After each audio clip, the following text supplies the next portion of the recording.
Hello everyone, welcome back to Ninja Prep. This is Kapil Goyal. First of all a very happy new year to all. आप सभी को नव वर्ष की हार्दिक शुभकामनाएं। आपकी सभी इच्छाएं पूरी हो जाए इस साल, आप सभी लोग अपनी ड्रीम यूनिवर्सिटीज़ में पहुंच जाए, यही मेरी शुभकामनाएं हैं।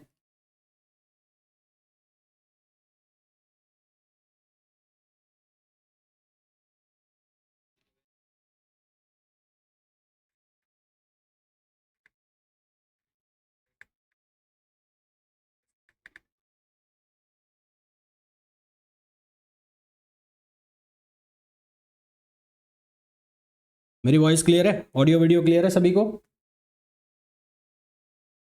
ऑडियो वीडियो क्लियर है?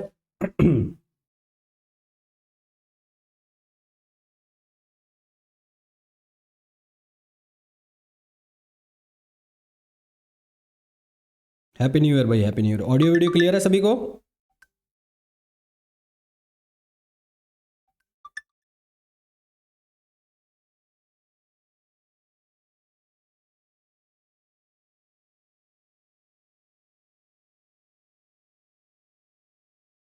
ओके चलो। देखो, कल तक हमने डिस्कशन किया था कि जो चार्ज डिस्ट्रीब्यूशन है वो चार्ज डिस्ट्रीब्यूशन किस किस तरह का होता है, और आज की क्लास में हम कुछ स्टैंडर्ड फिगर्स के इलेक्ट्रिक फील्ड लिखेंगे उस चार्ज डिस्ट्रीब्यूशन के कारण। तो चार्ज डिस्ट्रीब्यूशन के कारण अलग अलग शेप के जो इलेक्ट्रिक फील्ड है उसकी वैल्यू हमें निकालनी है। तो चलिए भाई स्टार्ट करते हैं। तो सबसे पहले तो मैं बात कर लूँ electric field due to a point charge. तो जब आप पॉइंट चार्ज की वजह से इलेक्ट्रिक फील्ड की वैल्यू निकालेंगे, देखो ये फॉर्मूला आपको याद रखने पड़ेंगे क्योंकि डेरिवेशन इनका करने का कोई मतलब भी नहीं है। अगर डेरिवेशन अगर हम करने जाएं तो फिर ये ईएमटी बहुत लंबा खिंच जाएगा, अगले 1.5 महीने तक ईएमटी चलता रहेगा, इसमें इतने सारे डेरिवेशंस है। तो electric field due to a point charge, ये पॉइंट चार्ज की वजह से इलेक्ट्रिक फील्ड की जो वैल्यू होती है वो होती है के क्यू अपॉन आर स्क्वायर। ये कुछ आप ऐसा कंसिडर कर सकते हो कि यहाँ पर कोई चार्ज है और यहाँ से हमें आर डिस्टेंस के ऊपर किसी पॉइंट पर इलेक्ट्रिक फील्ड निकालना है। तो वो ई पी की वैल्यू किसके बराबर होगी? K q square upon r, k q square नहीं sorry, k Q upon are square के इक्वल होगी, k Q upon are square के इक्वल होगी। फिर electric field due to a point charge, एक पॉइंट चार्ज है क्यू और distance है, पॉइंट की जो डिस्टेंस है जिस पर इलेक्ट्रिक फील्ड निकालना है वो है T1 प्लस T2 डिस्टेंस पर है।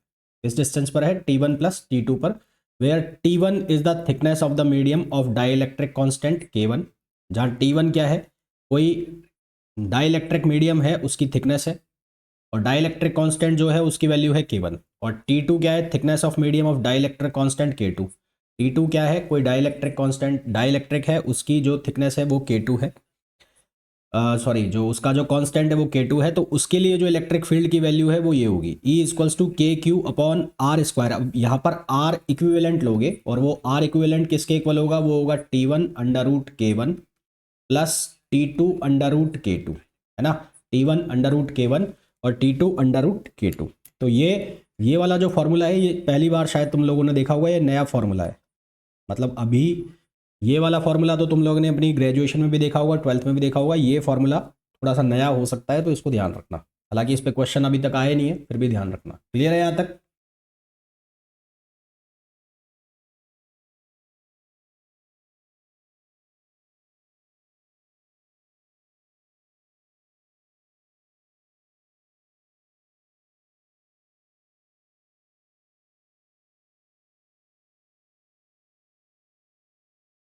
देखो भाई, अब बात करते हैं आगे। ये फॉर्मूला एक शीट में बना के इनको याद रखना, वो तभी याद होंगे, ऐसे याद नहीं होंगे। बहुत सारे फॉर्मूला है। एक स्ट्रेट कंडक्टर है, स्ट्रेट कंडक्टर जिस पर कोई भी चार्ज है, मैंने यहाँ पर पॉजिटिव चार्ज माना है, और इसकी लेंथ मैंने ली है एल। फाइनाइट लेंथ का कंडक्टर है, फाइनाइट लेंथ का पहला केस है, फाइनाइट लेंथ का। और इसकी वजह से इसके सामने कोई पॉइंट है पी, उस पॉइंट पी के ऊपर इलेक्ट्रिक फील्ड हमें निकालना है। अब इसके दो एंड, ये दो जो सिरे हैं इससे, यहां से जो पी पॉइंट है यहां पर एंगल कंस्ट्रक्ट हो रहे हैं, एक हो रहा है अल्फा और एक एंगल कंस्ट्रक्ट हो रहा है बीटा। तो होता क्या है, जब हम इसका डेरिवेशन करते हैं तो यहाँ पर एक स्मॉल चार्ज मानकर और स्मॉल चार्ज की वजह से पी पॉइंट पर इलेक्ट्रिक फील्ड निकालने की कोशिश करते हैं। सेम कहानी यहाँ से होती है।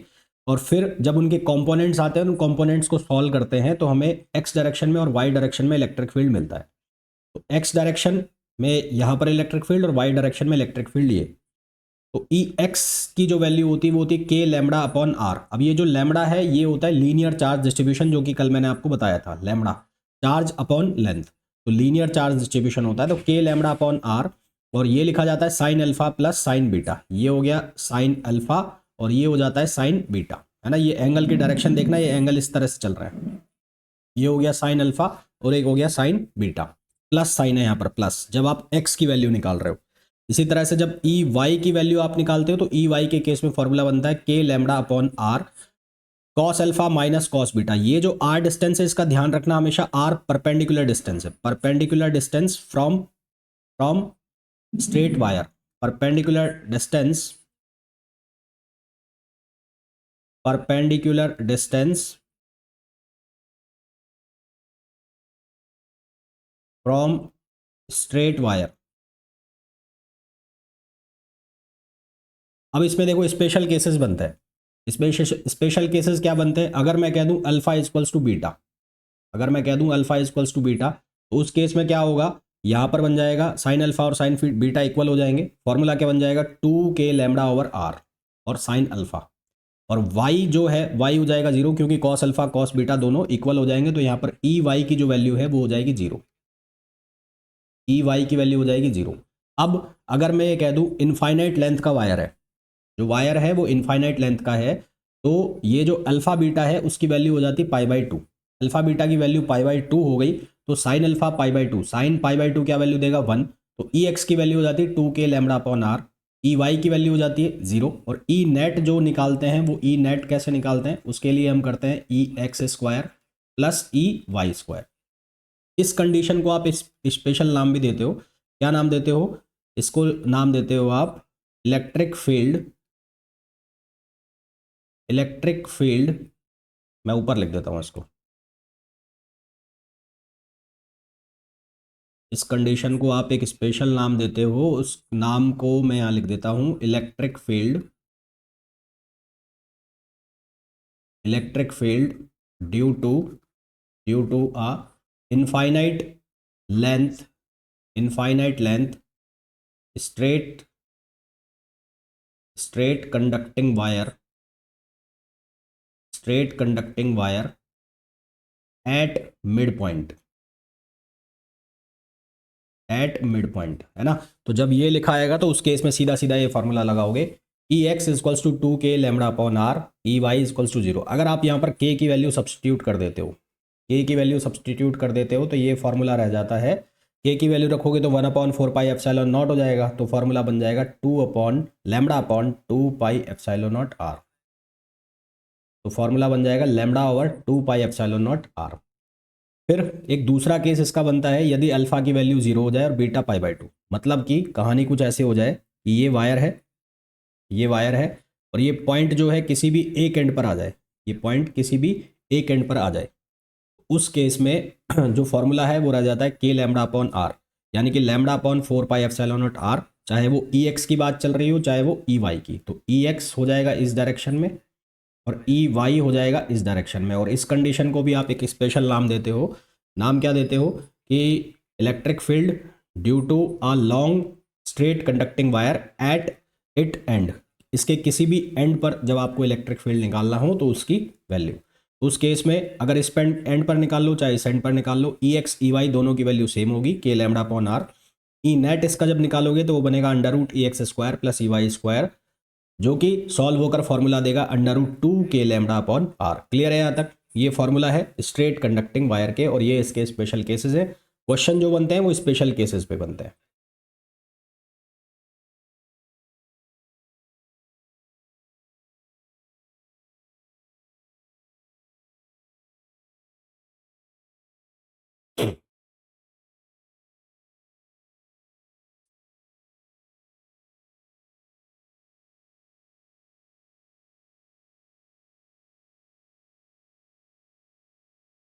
तो अभी जो केस पढ़ रहे हो आप वो लाइन चार्ज वाले पढ़ रहे हो। लाइन चार्ज वाला मतलब, लाइन चार्ज डिस्ट्रीब्यूशन मतलब lambda equals to charge upon length,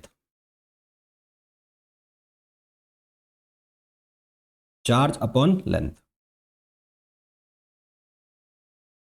next point पे आओ। अब हम बात करेंगे सर्कुलर रिंग की। तो ये सर्कुलर रिंग में भी जो चार्ज का डिस्ट्रीब्यूशन है वो लीनियर चार्ज डिस्ट्रीब्यूशन है। सर्कुलर रिंग के अंदर भी चार्ज का जो डिस्ट्रीब्यूशन है लीनियर चार्ज डिस्ट्रीब्यूशन है। जिस तरह से जो लॉन्ग स्ट्रेट वायर है उसकी वजह से इलेक्ट्रिक फील्ड निकाला जाता है किसी पॉइंट पर, सेम कहानी यहाँ पर होती है। तो यहाँ पर हमने कंसिडर कर लिया रिंग में कोई एक एलिमेंट है, रिंग में कोई एलिमेंट है, उसका जो चार्ज हमने माना है वो डी क्यू माना है, और डी क्यू की वैल्यू किसके बराबर होती है, लैम्बडा इंटू लेंथ। तो लेंथ जो इसकी ले ली मैंने वो डी एक्स ले ली। ये जो छोटा सा टुकड़ा है इसकी लेंथ जो ले ली वो कितनी ले ली, डी एक्स। लैम्बडा की वैल्यू यहाँ पर क्या होगी, चार्ज अपॉन लेंथ। तो लेंथ कितनी हो जाएगी इसकी रेडियस के बराबर, तो वो कितनी जो इसकी सरकमफेरेंस के बराबर, two q upon two pi are.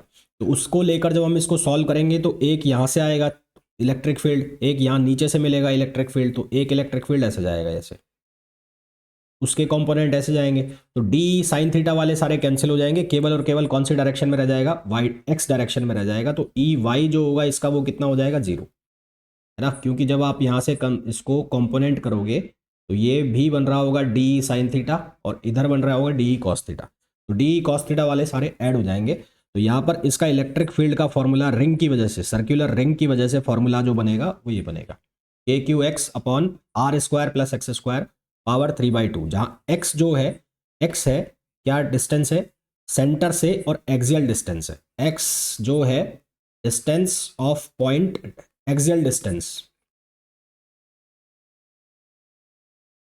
Axial distance from centre, from centre of the ring, centre of the ring. और जो आर है, आर क्या है, रेडियस। ठीक है, तो हम एक्सियल पॉइंट पर क्या निकाल रहे हैं, इलेक्ट्रिक फील्ड की वैल्यू निकाल रहे हैं। अब यहाँ पर स्पेशल केसेस क्या क्या बनते हैं। पहला केस, यदि एक्स की वैल्यू बहुत ज़्यादा हो, किसके कंपैरिजन में, आर के कंपैरिजन में। तो यदि एक्स की वैल्यू आर के कंपैरिजन में बहुत ज़्यादा होगी तो आर को हम जीरो कंसिडर करेंगे। आर को जीरो कंसिडर करेंगे तो इलेक्ट्रिक फील्ड की वैल्यू हो जाएगी k Q upon x square. क्या वैल्यू हो जाएगी, k Q upon x square. दूसरा केस हम ये बना सकते हैं कि when x equals to zero, when x equals to zero मतलब रिंग के सेंटर पर, है ना, means centre of the ring. तो सेंटर ऑफ द रिंग के ऊपर क्या वैल्यू बनेगी, ये बनेगी के क्यू अपॉन, ये बन जाएगा आर स्क्वायर। तो ये एक्स खत्म हो जाएगा, आर स्क्वायर, और यहाँ पर आर क्यूब, आर क्यूब थोड़ी आएगा, हाँ आर क्यूब, कितनी रह जाएगी क्या,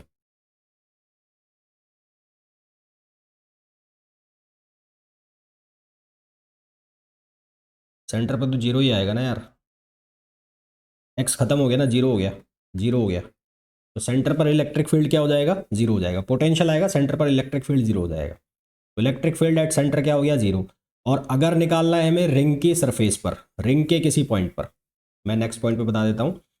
if x equals to r, यदि एक्स की वैल्यू किसके बराबर हो जाए, आर के बराबर हो जाए, तो उस केस में फॉर्मूला क्या बनेगा, k Q R upon are square plus are square और पावर 3/2। तो उस केस में फॉर्मूला क्या हो जाएगा, के क्यू आर, और यहाँ बनेगा 2r² और इसकी पावर कितनी है, 3/2।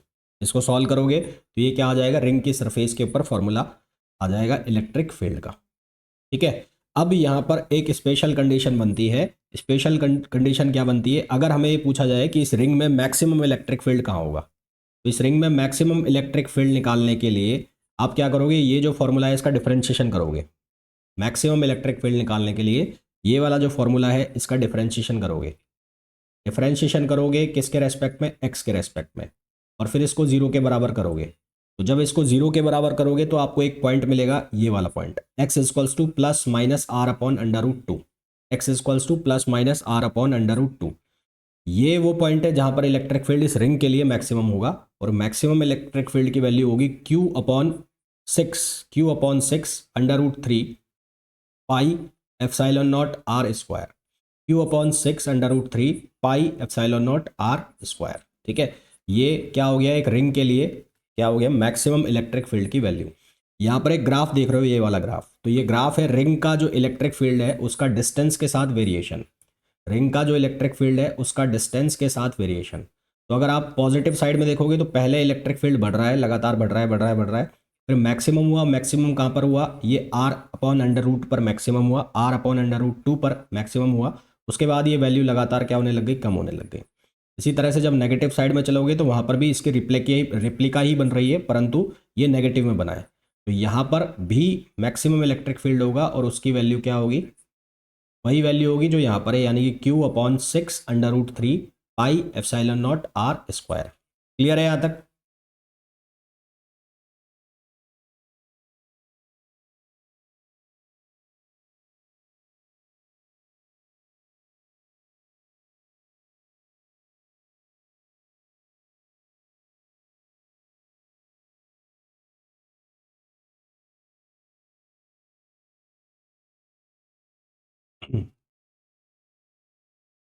दो चीज़ें अभी तक हमने देखी। पहला हमने देखा स्ट्रेट कंडक्टर। स्ट्रेट कंडक्टर की वजह से क्या इलेक्ट्रिक फील्ड आता है, उसके क्या क्या स्पेशल केसेस बनते हैं। फिर दूसरा केस हमने देखा सर्कुलर रिंग का।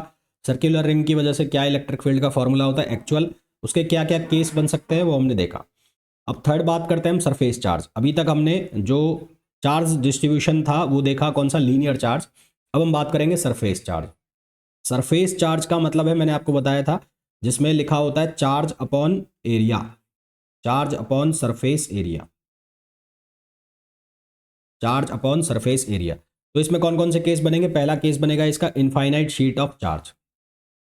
इनफाइनाइट शीट ऑफ चार्ज एक शीट है, पतली सी शीट है, जिसकी जो लेंथ है वो डिफाइन नहीं है, यानी कि इनफाइनाइट शीट है, बहुत लंबी शीट है। तो इसकी वजह से जो इलेक्ट्रिक फील्ड निकालना है किसी पॉइंट पी पर, तो उसका फॉर्मूला होता है E = σ/2ε0। E = σ/2ε0, जहाँ सिग्मा होता है वो क्या होता है, चार्ज अपॉन एरिया। तो अगर इस शीट के ऊपर चार्ज है Q, शीट के ऊपर चार्ज है Q, तो ये हो जाएगा Q/A। Q/A, तो इसका जो फॉर्मूला है वो ये भी लिखा जा सकता है, E = Q/2ε0A। ये फॉर्मूला भी लिखा जा सकता है, Q/2ε0A। ठीक, अब यहाँ पर साफ साफ दिख रहा है कि जो पॉइंट P है जिसके ऊपर हमें इलेक्ट्रिक फील्ड निकालना है, उसकी डिस्टेंस से ये इलेक्ट्रिक फील्ड का फॉर्मूला इंडिपेंडेंट है। उसकी डिस्टेंस से इलेक्ट्रिक फील्ड का फॉर्मूला इंडिपेंडेंट है। तो electric field is independent of distance of point P, यानी कि E ∝R⁴ ये लिखा हुआ है, E ∝R⁴ इसका मतलब क्या है? इसका मतलब ये है जो इलेक्ट्रिक फील्ड है, इलेक्ट्रिक फील्ड है वो पॉइंट की डिस्टेंस से इंडिपेंडेंट है इनफाइनाइट शीट के केस में। इसी की जगह यदि एक कंडक्टिंग शीट ले ली जाए, ये कौन सी शीट है, नॉन कंडक्टिंग शीट है। ये कौन सी शीट है, नॉन कंडक्टिंग। ये ध्यान रखना, इसमें गड़बड़ होने के चांस होते हैं। और ये कौन सी शीट है, कंडक्टिंग। कंडक्टिंग शीट मतलब जिसके दोनों तरफ चार्ज हो और इंड्यूस चार्ज भी जिसमें आ जाते हैं। तो उसकी वजह से जो इलेक्ट्रिक फील्ड का फॉर्मूला होता है वो होता है σ/ε। ये फॉर्मूला है σ/2ε, और ये फॉर्मूला है σ/ε। और इसको अगर मैं लिखना चाहूँ Q के फॉर्म में तो कैसे लिखेंगे, Q/A∝0, Q/A∝0। यहाँ तक क्लियर है?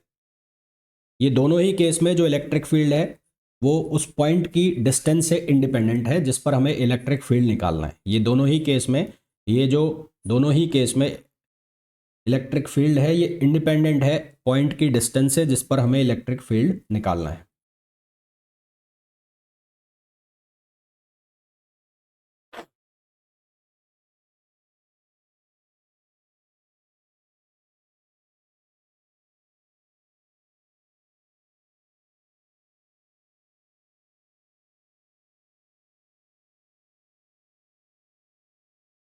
अब बात करते हैं थर्ड केस की। एक electric field due to two parallel plate sheet of charge. दो पैरेलल प्लेट्स दिखाई गई हैं, एक ये है और एक ये है। ये पैरेलल शीट्स हैं जिन पर चार्ज जो है दोनों पर पॉजिटिव चार्ज रखा हुआ है, दोनों पर पॉजिटिव चार्ज है। यहाँ पर भी प्लस है पूरी पर, और यहाँ पर भी क्या है, पूरी पर प्लस। हो सकता है यहाँ पर माइनस भी होता, मैंने प्लस वाला केस बनाया है। इस शीट का जो सरफेस चार्ज डेंसिटी है उसको लिखा मैंने σA से, और इसकी जो सरफेस चार्ज डेंसिटी है उसको लिखा मैंने σB से। 3 पॉइंट दिखाए गए, एक पॉइंट है P, एक पॉइंट है Q और एक पॉइंट है R। हमें PQR पर इलेक्ट्रिक फील्ड की वैल्यू बतानी है। तो सबसे पहली चीज़ तो यहाँ पर आपको ये ध्यान रखना है कि जो इलेक्ट्रिक फील्ड है उसकी डायरेक्शन का, मैंने आपको कल भी बताया था कि due to positive charge electric field होता है अवे फ्रॉम द पॉइंट, और due to negative charge electric field होता है टुवर्ड्स द पॉइंट। अगर पॉजिटिव चार्ज है तो इलेक्ट्रिक फील्ड चार्ज से दूर भागेगा, और अगर नेगेटिव चार्ज है तो इलेक्ट्रिक फील्ड चार्ज के पास आएगा। तो अगर मैं पी पॉइंट पर इलेक्ट्रिक फील्ड देखूं तो ए की वजह से पी पॉइंट पर इलेक्ट्रिक फील्ड उससे दूर जाएगा, डायरेक्शन ये होगी। और सिमिलरली बी पॉइंट से भी, बी की वजह से भी जो पी पर इलेक्ट्रिक फील्ड है वो उससे दूर होगा। यानी कि अगर दोनों को देखा जाए तो दोनों सेम डायरेक्शन में आ गए, ई ए और ई बी दोनों सेम डायरेक्शन में आ गए। सेम डायरेक्शन में आएंगे तो ऐड हो जाएंगे, तो ई पी इक्वल्स टू हो जाएगा ई ए प्लस ई बी। और ई ए की वैल्यू किसके बराबर होगी, sigma A upon two epsilon naught. E B की वैल्यू किसके बराबर होगी, sigma B upon two epsilon naught. तो one upon two epsilon naught common आ गया, क्या बच गया, sigma A plus sigma B. इसी तरह से अगर हम आर पर निकालें तो आर पर भी दोनों सेम डायरेक्शन में हो जाएंगे, क्योंकि जो ए की वजह से आर पर इलेक्ट्रिक फील्ड होगा वो अवे फ्रॉम द पॉइंट होगा। इसी तरह से आर पर बी की वजह से जो इलेक्ट्रिक फील्ड होगा वो भी अवे फ्रॉम द पॉइंट होगा। तो यहाँ पर इलेक्ट्रिक फील्ड हो गया इस डायरेक्शन में, तो यहाँ पर सिर्फ क्या करना है, अगर आपने ए वाली डायरेक्शन को पॉजिटिव ले लिया तो आर वाली डायरेक्शन को आपको नेगेटिव लेना पड़ेगा। तो यहाँ पर ई आर की वैल्यू हो जाएगी minus sigma A plus sigma B upon two epsilon naught. यहाँ तक क्लियर है क्या?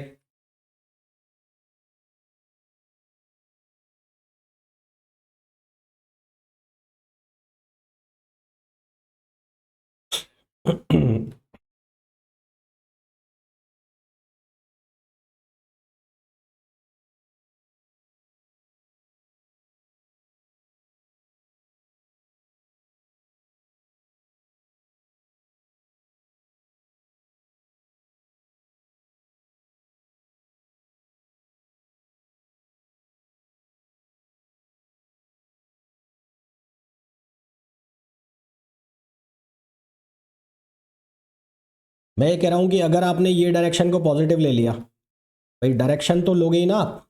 अगर ये डायरेक्शन आप पॉजिटिव ले रहे हो तो ये डायरेक्शन नेगेटिव हो गई, और अगर इस डायरेक्शन में आपने पॉजिटिव ले लिया तो ये डायरेक्शन आपकी नेगेटिव हो गई। बस ये कंसेप्ट है।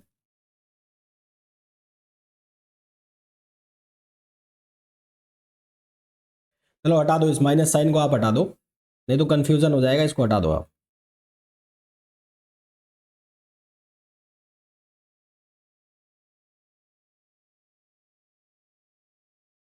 हटा दो हटा दो। अवे फ्रॉम द फील्ड है, पॉजिटिव रखना बस। अब देखो ये बीच वाला पॉइंट है क्यू, ये क्यू पॉइंट है क्यू, ये क्यू पॉइंट है। इस क्यू पॉइंट पर इलेक्ट्रिक फील्ड निकालना है।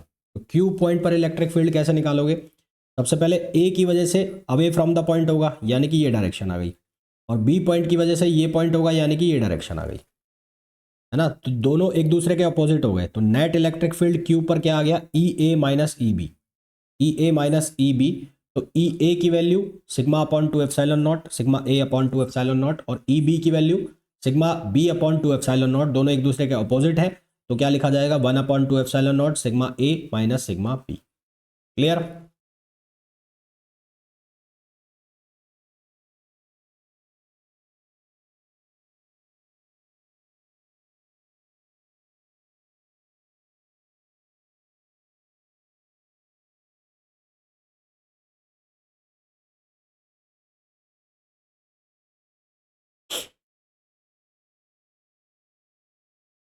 अब अगर मैं इस क्वेश्चन में थोड़ा सा चेंज कर दूं, मैं ये कह दूं कि एक शीट है जिस पर चार्ज है पॉजिटिव,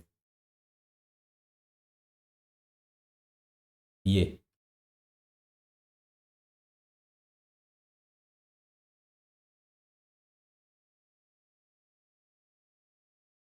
और इसको मैं लिख दूं सिग्मा। और एक दूसरी शीट मैंने ले ली, ये दूसरी शीट जो है इस पर चार्ज ले लिया मैंने नेगेटिव, और इस पर भी सरफेस चार्ज डेंसिटी है सिग्मा। क्लियर है? अब यहाँ पर पॉइंट है पी, यहाँ पर पॉइंट है क्यू, और यहाँ पर पॉइंट है आर। मेरे को वैल्यू बताओ क्या क्या आएगी, पी पर इलेक्ट्रिक फील्ड क्या आएगा, electric field at P, electric field at Q, और इलेक्ट्रिक फील्ड एट आर, क्या वैल्यू लिखूं?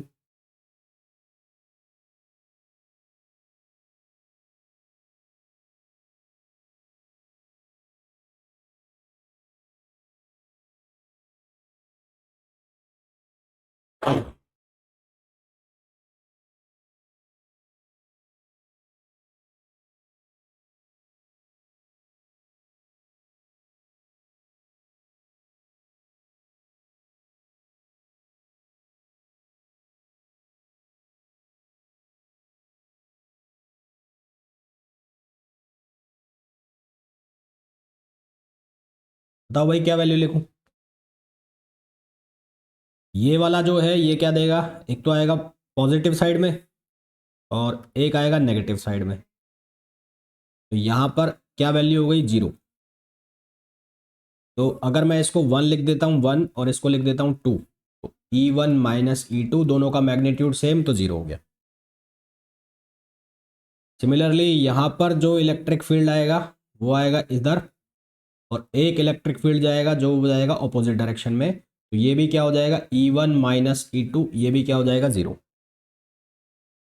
यहाँ पर इलेक्ट्रिक फील्ड हो गया ये, और इधर जो इलेक्ट्रिक फील्ड है नेगेटिव की वजह से वो दोनों सेम डायरेक्शन में आ गए। तो यहाँ पर E1 प्लस क्या हो गया, E2, तो ये वैल्यू क्या हो गई, E1 प्लस E2, और क्या हो गया, sigma over 2 epsilon not plus sigma over 2 epsilon naught. तो आंसर क्या आ गया, sigma over epsilon not. Clear है, यही आंसर आ रहा है सबका।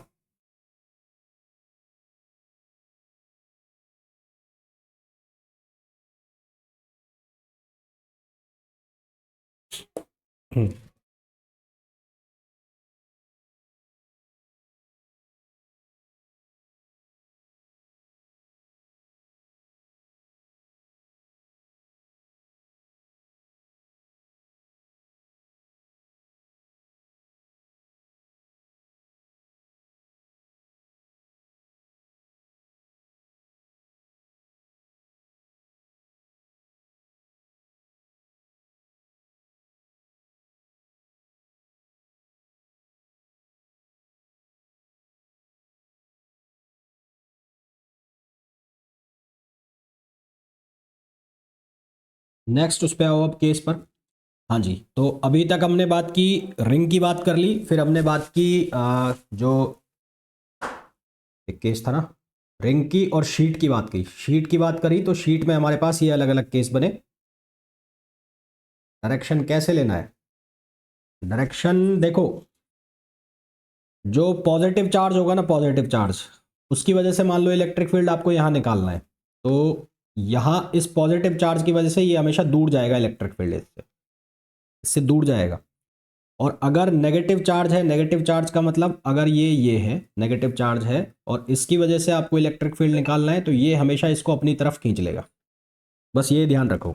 तो ये जो पॉजिटिव चार्ज वाली शीट है, इस पी पॉइंट से, पी पॉइंट पर पॉजिटिव वाली, ये इसको दूर भगाएगी, इससे दूर जाएगा। और ये जो नेगेटिव वाली है ये इसको अपने पास बुलाएगी, तो इसको पास बुला लिया। तो दोनों पर जो नेट इलेक्ट्रिक फील्ड हो गया ऑपोजिट डायरेक्शन में चला गया, एक पर पॉजिटिव है एक पर नेगेटिव है, तो नेट कितना हो गया, 0 हो गया। इसी तरह से जब मैं इस आर पॉइंट के लिए बात करता हूं, तो ये वाली जो शीट है प्लस वाली, ये इसको दूर भेज रही है यहाँ पर, जो आपको दिख भी रहा है। और जो ये नेगेटिव वाली शीट है ये इसको अपने पास बुला रही है। तो यहाँ पर नेट कितना हो गया, ई कितना हो गया, 0। तो यहाँ पर नेट इलेक्ट्रिक फील्ड कितना हो गया, 0। फिर अगर आप ये बीच वाला पॉइंट लेते हो, तो बीच वाले पॉइंट पर आप देखोगे कि ये पॉजिटिव वाली शीट है ये इसको दूर भेज रही है, और जबकि ये नेगेटिव वाली शीट है इसको अपने पास बुला रही है। तो नेट इलेक्ट्रिक फील्ड कितना हो गया, E1 प्लस E2। तो ये आ गया sigma upon 2 epsilon not plus sigma upon 2 epsilon not. खत्म।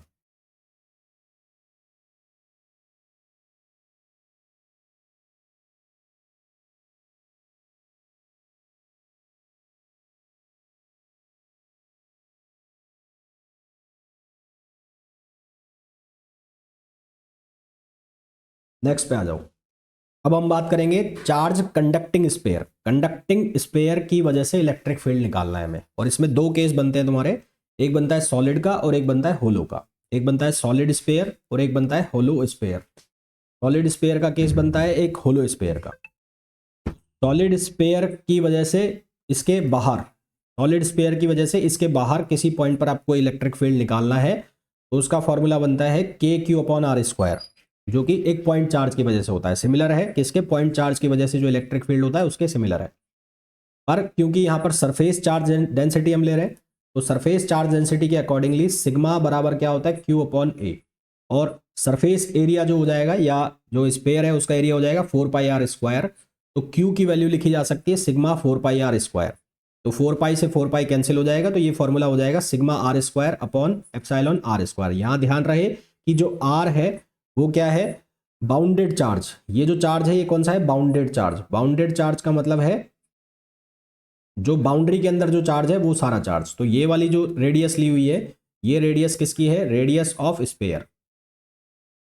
ये है रेडियस ऑफ स्फीयर। और ये जो डिस्टेंस ली है, ये ली है distance of point, distance of point from centre. Clear है यहां तक?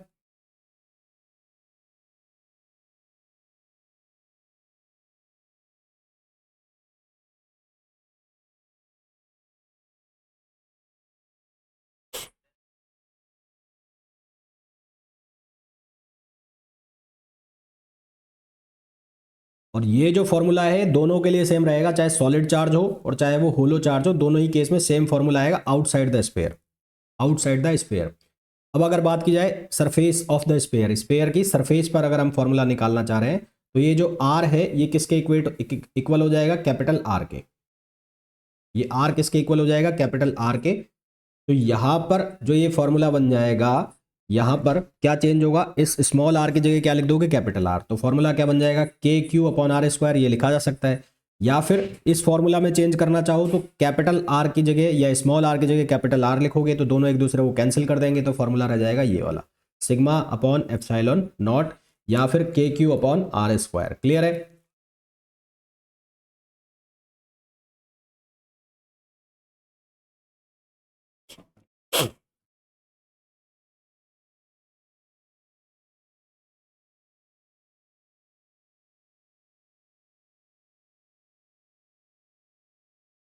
अब इनसाइड द स्फीयर दोनों ही केसेस में इलेक्ट्रिक फील्ड जीरो होगा। क्यों? क्योंकि एक कंडक्टर के अंदर इलेक्ट्रिक फील्ड की वैल्यू जीरो होती है। Electric field inside a conductor is zero. Electric field inside a conductor, inside a conductor is zero.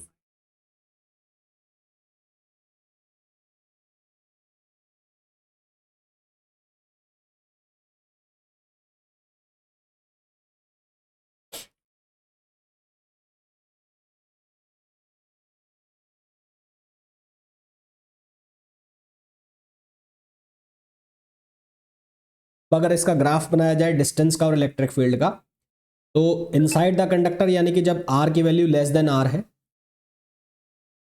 Small are जो है वो डिस्टेंस है पॉइंट की, तो स्मॉल आर की वैल्यू जब लेस देन आर है तो इलेक्ट्रिक फील्ड यहां पर रहेगा जीरो। सरफेस पर इलेक्ट्रिक फील्ड, यहां पर इलेक्ट्रिक फील्ड किसके बराबर हो गया? के क्यू अपॉन आर स्क्वायर के।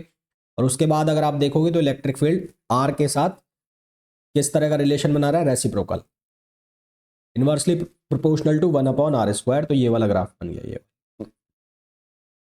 ये वाला ग्राफ बन गया। क्लियर है?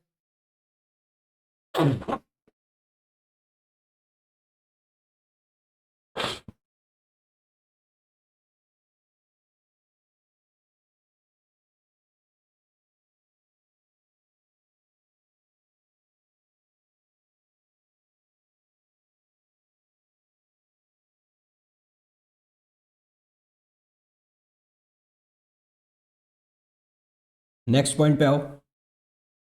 तो यहां तक हमने बात की लीनियर चार्ज की, सरफेस चार्ज की। अब हम बात करेंगे वॉल्यूम चार्ज की। Volume charge, volume charge density का मतलब है रो, और रो बराबर किसके होता है? Charge upon volume. रो बराबर चार्ज अपॉन वॉल्यूम। तो यहां पर जो स्पेयर मैं ले रहा हूं वो है नॉन कंडक्टिंग स्पेयर। इसके पहले जो मैंने स्पेयर की बात की थी वो था कंडक्टिंग स्पेयर। अब मैं बात कर रहा हूं नॉन कंडक्टिंग स्पेयर। एक बात ध्यान रखना, कंडक्टिंग वाले जितने भी केस जाएंगे वो जाएंगे सब सरफेस चार्ज में। कंडक्टिंग वाले जितने भी केस जाएंगे वो जाएंगे सरफेस चार्ज डेंसिटी में, और नॉन कंडक्टिंग वाले जो स्पेयर का केस हुआ, सिलेंडर का केस हुआ, वो आएंगे वॉल्यूम चार्ज डेंसिटी में। मैं फिर रिपीट कर रहा हूं, जो कंडक्टिंग स्पेयर होगा, कंडक्टिंग सिलेंडर होगा, वो किस केस में जाएंगे? वो सरफेस चार्ज डेंसिटी के केस में जाएंगे। और अगर मैं बात कर रहा हूँ नॉन कंडक्टिंग की, सिलेंडर की, या मैं बात कर रहा हूँ नॉन कंडक्टिंग स्पेयर की, तो वो जाएंगे वॉल्यूम चार्ज डेंसिटी के केस में। तो वॉल्यूम चार्ज डेंसिटी के केस में भी तीन केस बनेंगे यहाँ पर। एक बनेगा आउटसाइड द स्पेयर, एक बनेगा सरफेस पर, और एक बनेगा इनसाइड द स्पेयर। तो आउटसाइड द स्पेयर जब आप यहाँ पर फॉर्मूला निकालोगे तो वो सेम फॉर्मूला आएगा जो कि कंडक्टिंग स्पेयर का आया था। कितना आएगा? के क्यू अपॉन आर स्क्वायर। वहां पर भी यही फॉर्मूला था, यहाँ पर भी यही फॉर्मूला है, पर यहाँ पर आप इसको वॉल्यूम चार्ज डेंसिटी के फॉर्म में चेंज कर सकते हो। कैसे कर सकते हो? रो बराबर क्या है? चार्ज अपॉन वॉल्यूम, तो चार्ज अपॉन वॉल्यूम। यहाँ पर ये अगेन वही आर जो है वो रेडियस है, रेडियस ऑफ स्फीयर, ठीक है। और ये वाली जो आर है ये क्या है? Distance of point, distance of point. तो यहां पर अगर आप इसको वॉल्यूम चार्ज डेंसिटी के फॉर्म में चेंज करना चाह रहे हो तो ये फॉर्मूला बन जाएगा rho R cube upon 3 epsilon naught are square, rho R cube upon 3 epsilon naught are square. Surface पर निकालना है, सरफेस पर आर किसके इक्वल हो जाएगा? कैपिटल आर के। सरफेस पर आर कैपिटल आर के इक्वल हो गया, तो आपको क्या चेंज करना है? यहाँ पर स्मॉल आर की जगह क्या कर देना है? Capital R. और अगर इसको आपको रो के फॉर्म में लिखना है तो आर बराबर आर करोगे तो फॉर्मूला रह जाएगा rho R upon 3 epsilon naught, rho R upon 3 epsilon naught. Inside the sphere अगर आपको फॉर्मूला निकालना है तो inside the sphere capital R की जगह क्या हो जाएगा? स्मॉल आर, यानी कि आर जो है वो लेस देन हो गया कैपिटल आर। अब इसका एग्जैक्टली जो डेरिवेशन है वो गाउस लॉ से आते हैं। गाउस लॉ जब मैं आगे बढ़ाऊंगा तो वहां पे इनको ड्राइव करके भी बता दूंगा। अभी के लिए आपको याद रखने पड़ेंगे। Rho R upon 3 epsilon naught, यहाँ पर है rho capital R upon 3 epsilon naught, यहाँ पर है rho R upon 3 epsilon naught. और अगर आप इसको के क्यू के फॉर्म में लिखते हो तो ये लिखा जाएगा K Q upon K Q R upon R cube, K Q R upon R cube. अब इसको ध्यान से देखो, यहाँ पर जो इलेक्ट्रिक फील्ड है वो आर के प्रोपोर्शनल है, यहाँ पर जो इलेक्ट्रिक फील्ड है वो आर के प्रोपोर्शनल है, और यहाँ पर जो इलेक्ट्रिक फील्ड है वो आर स्क्वायर के रेसिप्रोकल है, आर स्क्वायर के रेसिप्रोकल है। इनका जो ग्राफ बनेगा वो ग्राफ कैसे जाएगा? इनसाइड, इनसाइड मतलब यहाँ पर यहाँ तक तो जो ई है, जो आर है वो लेस देन आर है। यहाँ तक क्या हो रहा है? आर लेस देन आर है। इस पॉइंट पर क्या हो रहा है? आर इक्वल्स टू आर है। और यहाँ पर क्या हो रहा है? आर ग्रेटर देन आर है। जब आर लेस देन आर होगा तो ये कैसे चलेगी? स्ट्रेट लाइन चलेगी सीधी, और फिर ये इलेक्ट्रिक फील्ड बढ़ता रहेगा और बढ़ते बढ़ते सरफेस पर ये मैक्सिमम वैल्यू देगा जो कि किसके बराबर होगी? Rho R upon 3 epsilon naught. और उसके बाद ये इलेक्ट्रिक फील्ड डिक्रीज होना स्टार्ट हो जाएगा, जैसे कि यहाँ पर दिखाया भी है, E proportional to 1 upon are square. Clear है? ये नॉन कंडक्टिंग स्पेयर के लिए।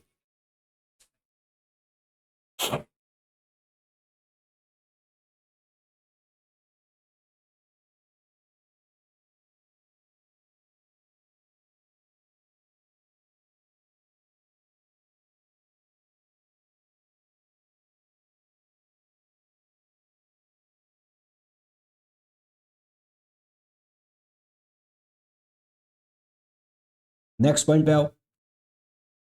अब हमें कुछ अदर केसेस हैं जिनके इलेक्ट्रिक फील्ड जानने चाहिए, फॉर्मूला उनके याद हमें होने चाहिए। जैसे कि पहला केस है uniformly charge semi circular ring. हमने रिंग का पढ़ा था, अब हम सेमी सर्कुलर रिंग की बात कर रहे हैं। तो एक सेमी सर्कुलर रिंग है जिस पर मान लो पॉजिटिवली चार्ज है ये पूरी, तो इसके ऊपर इलेक्ट्रिक फील्ड निकालना है इसके सेंटर पर। सेंटर हो गया ये ओ पॉइंट है, ये इसका सेंटर है। तो इसके ऊपर जो इलेक्ट्रिक फील्ड होगा वो वही होगा जो कि एक जो स्ट्रेट कंडक्टिंग वायर की वजह से इलेक्ट्रिक फील्ड का फॉर्मूला आया था, ठीक वही फॉर्मूला यहाँ पर भी बनेगा, 2k लैम्डा अपॉन आर। जो एक स्ट्रेट कंडक्टिंग वायर में फॉर्मूला आया था, ठीक वही फॉर्मूला यहाँ पर भी बनेगा, 2k लैम्डा अपॉन आर। और इस डायरेक्शन में इलेक्ट्रिक फील्ड आएगा, इस डायरेक्शन में, मतलब ये डायरेक्शन में इलेक्ट्रिक फील्ड होगा यहाँ पर। अब यहाँ पर जो लैम्डा है वो क्या है? Charge per unit length. तो क्यू और लेंथ जो हो जाएगी इस जो सेमी सर्कुलर रिंग है इसकी लेंथ के बराबर हो जाएगी, यानी कि इसकी सरकमफेरेंस। तो इसकी सरकमफेरेंस कितनी हो जाएगी? Pi r. तो लैम्डा की वैल्यू कितनी हो जाएगी? Q upon pi r. तो यहाँ पर अगर लैम्डा की वैल्यू रख दूँ और मैं के की वैल्यू रख दूँ जो कि है 1/4 पाई एप्सिलॉन नॉट, तो फॉर्मूला बन जाएगा q upon 2 pi square epsilon naught are square ना। तो ये फॉर्मूला भी और ये फॉर्मूला भी दोनों ही सही है, आप कौन सा यूज़ करना चाहते हैं वो आप पे डिपेंड करता है। Q upon 2 pi square epsilon naught are square. इसी तरह से अगर हमें यूनिफॉर्मली चार्ज डिस्क, एक डिस्क, अब मैं बात कर रहा हूँ डिस्क की, तो डिस्क के एक्सियल पॉइंट पर इलेक्ट्रिक फील्ड निकालना है। डिस्क के एक्सियल पॉइंट पर इलेक्ट्रिक फील्ड निकालना है। लेट सपोज ये ई एक्स है और ये पॉइंट है पी। तो किसी डिस्क के एक्सियल पॉइंट पर इलेक्ट्रिक फील्ड निकालना है जहाँ आर उसकी रेडियस है, तो उसका फॉर्मूला होता है सिग्मा अपॉन 2 एप्सिलॉन। सिग्मा का मतलब होता है surface charge density, surface charge density. उसका formula sigma upon 2 epsilon naught 1 minus X, X axial distance है, upon under root X square plus are square. अगर मैं कह दूं एक्स अप्रोच कर रहा है जीरो को, अगर एक्स अप्रोच कर रहा है जीरो को तो यहाँ एक्स जीरो हो गया, तो ये फॉर्मूला बन जाता है किसका, जो हमने इनफाइनाइट कंडक्टिंग शीट देखी थी उसके बराबर ये फॉर्मूला बन जाता है। यदि एक्स अप्रोच कर जाता है जीरो को तो ये जो फॉर्मूला है किसके इक्विवेलेंट हो जाता है, इनफाइनाइट कंडक्टिंग शीट, यानी कि जो डिस्क है वो एक इनफाइनाइट कंडक्टिंग शीट की तरह बिहेव करने लग जाती है। अगर सिग्मा की वैल्यू हमें रिप्लेस करनी है तो सिग्मा की वैल्यू को रिप्लेस कर सकते हैं इससे, क्यू बराबर क्या हो जाएगा, sigma into pi r square. Clear है यहाँ तक?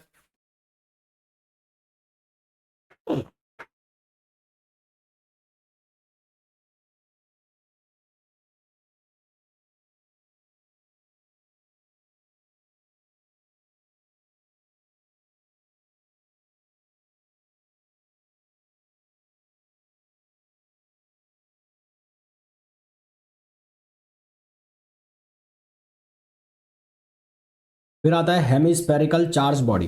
हेमिस्फेरिकल मीन्स स्पेयर का आधा कर रखा है और उसकी वजह से उसके सेंटर पर इलेक्ट्रिक फील्ड निकालना है।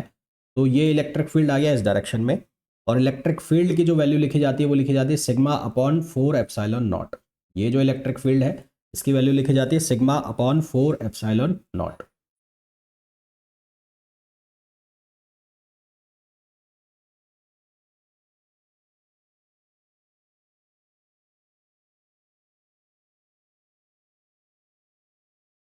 देखो करा क्या है, यहाँ पर इलेक्ट्रिक फील्ड निकाला था तुमने नॉन कंडक्टिंग के केस में, कंडक्टिंग स्पेयर कहाँ गया, ये रहा।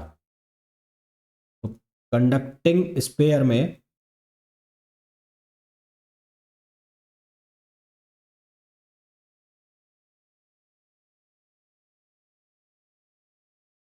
ये रहा, तो आंसर क्या आ गया, सिग्मा अपॉन 4। 4 आएगा कि 2 आएगा, मेरे को लग रहा है 2 आएगा, यहाँ पे गड़बड़ है कुछ, एक बार चेक करने दो मेरे को। 2 आना चाहिए।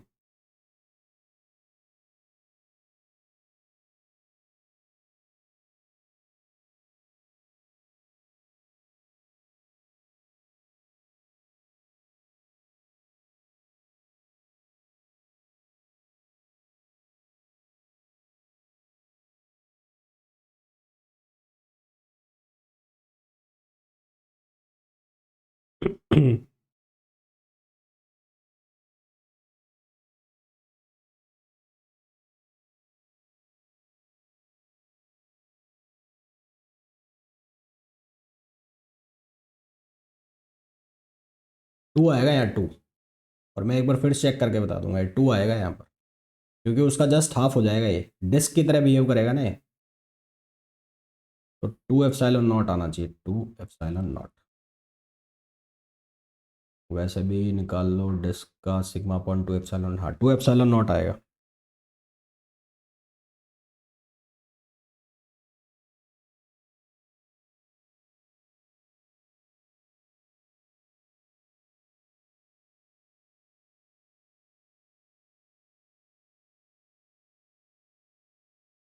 क्लियर है यहाँ तक?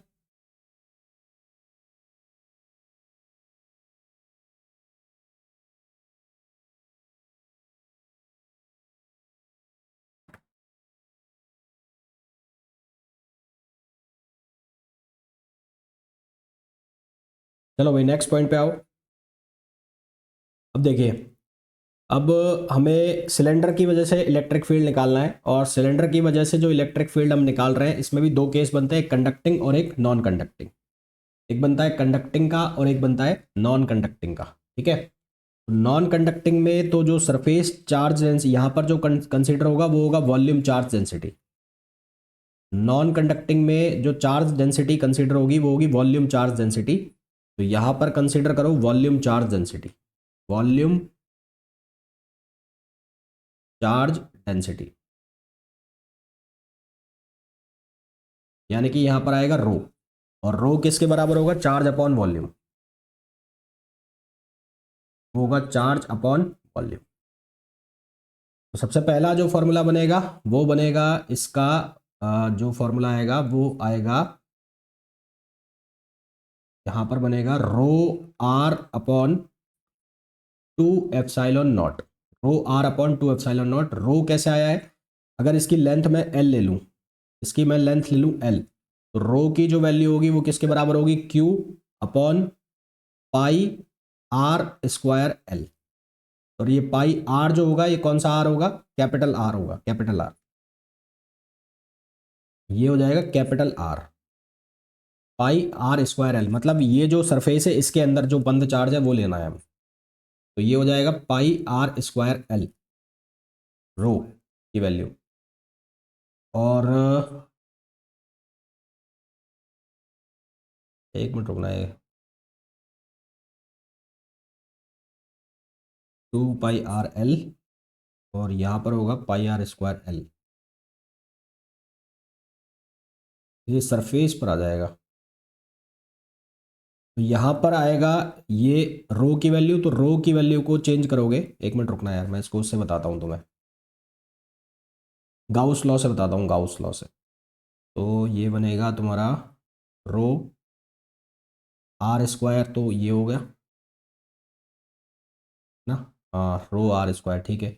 और यहाँ पर हो जाएगा, ये हो जाएगा 2 एप्सिलॉन नॉट और आर, ये फॉर्मूला आएगा आउटसाइड द स्पेयर, ये फॉर्मूला आएगा outside the sphere, rho r square upon 2 epsilon naught r. तो यहाँ से तुम्हें दिख रहा है कि ई जो है वो प्रोपोर्शनल है 1/r के, outside the sphere E proportional है 1/r के। सरफेस के ऊपर क्या होगा, सरफेस के ऊपर कैपिटल आर और स्मॉल आर दोनों इक्वल हो जाएंगे, कैपिटल आर और स्मॉल आर इक्वल होंगे, तो यहाँ पर फॉर्मूला रह जाएगा सरफेस के ऊपर rho R upon 2 epsilon naught, surface पर rho R upon 2 epsilon naught, जब आर इक्वल्स टू हो जाएगा कैपिटल आर, और इनसाइड द सरफेस हो जाएगा rho R upon 2 epsilon naught, यहाँ पर क्या हो जाएगा आर लेस देन आर। यहाँ जब इनका आप ग्राफ बनाओगे तो वो ग्राफ बनेगा कुछ इस तरह से, ये डिस्टेंस हो गई आर, ये हो गया ई, तो अंदर के लिए पहले ये चला प्रोपोर्शनल है, ये डायरेक्टली प्रोपोर्शनल है इनसाइड के लिए, तो यहाँ पर वैल्यू हुई मैक्सिमम, और उसके बाद ये जो वैल्यू है 1/r के रेसिप्रोकल हो गया, तो ये वैल्यू इस तरह से जा रही है। तो यहाँ पर आ रहा है ई प्रोपोर्शनल टू 1/r, और यहाँ आ रहा है ई प्रोपोर्शनल टू आर, ये किसके लिए, नॉन कंडक्टिंग के लिए। क्लियर है?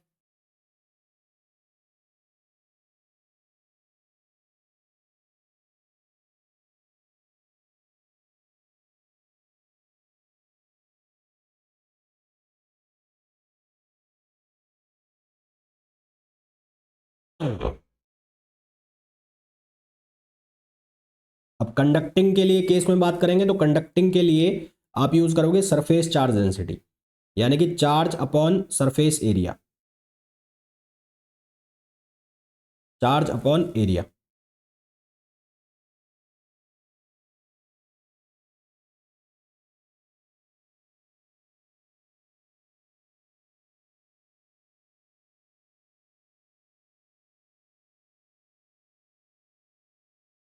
इनसाइड द कंडक्टर यहां पर वैल्यू हो जाएगी 0, यहां तो वैल्यू हो गई 0, ये दोनों क्या वैल्यू आएगी ये आपको बताना है मेरे को, ये दोनों क्या वैल्यू आएगी ये आपको बताना है मेरे को। अभी बता सकते हो तो अभी बता दो।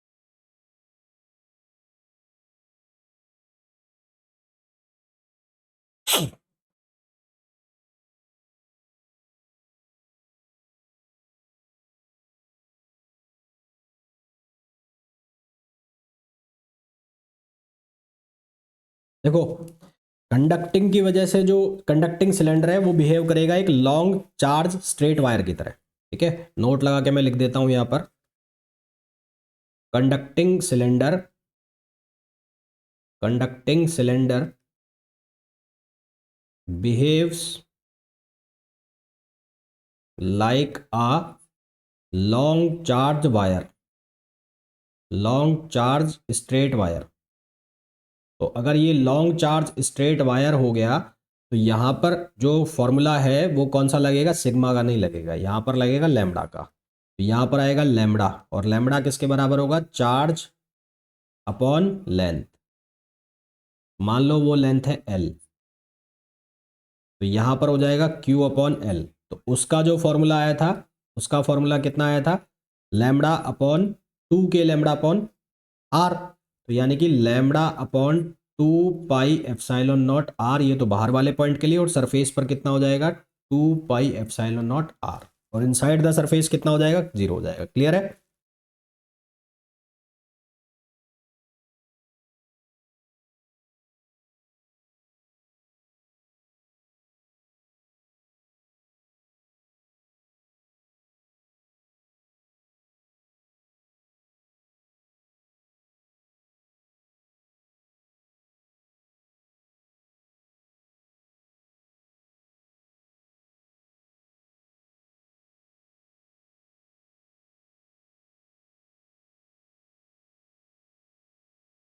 ये हेमिस्फेयर का 4 ही कर लो, 4। इसका डेरिवेशन जब हम गाउस लॉ पढ़ेंगे तब मैं बता दूंगा, इसका 4 कर लेना, ये इंपॉर्टेंट भी लगा लेना है।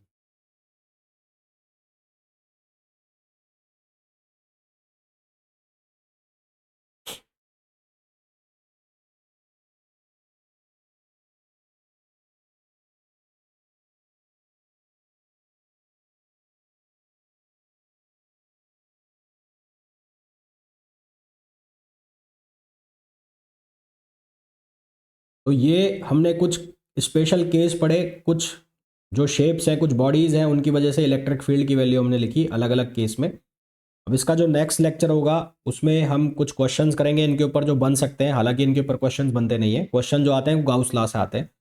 तो इसके बाद कुछ एक क्वेश्चन करेंगे, और उसके बाद हम बात करेंगे इलेक्ट्रिक फील्ड लाइन की और पोटेंशियल की। इलेक्ट्रिक फील्ड लाइंस क्या होती हैं, पोटेंशियल क्या होता है, उसको हम देखेंगे। पोटेंशियल, जिन शेप्स के लिए हमने इलेक्ट्रिक फील्ड निकाला है, उन्हीं सब शेप्स के लिए हमें पोटेंशियल की भी ज़रूरत पड़ेगी, पोटेंशियल भी हमें पता होना चाहिए।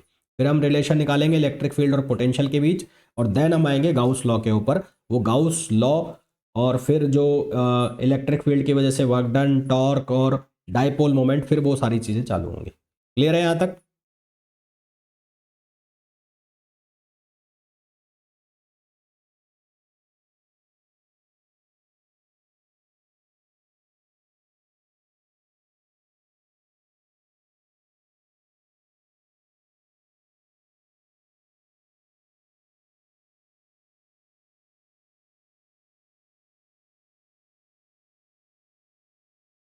कर तो दिया, अच्छा 2, हाँ ठीक है, कर देता हूँ अभी। तो अब नेक्स्ट क्लास जो है वो होगी 11:15 बजे नेक्स्ट क्लास लूंगा। मैकेनिक्स में फ्लूइड मैकेनिक्स आज स्टार्ट करने वाला है। ठीक है, चलिए भाई नेक्स्ट क्लास में मिलते हैं।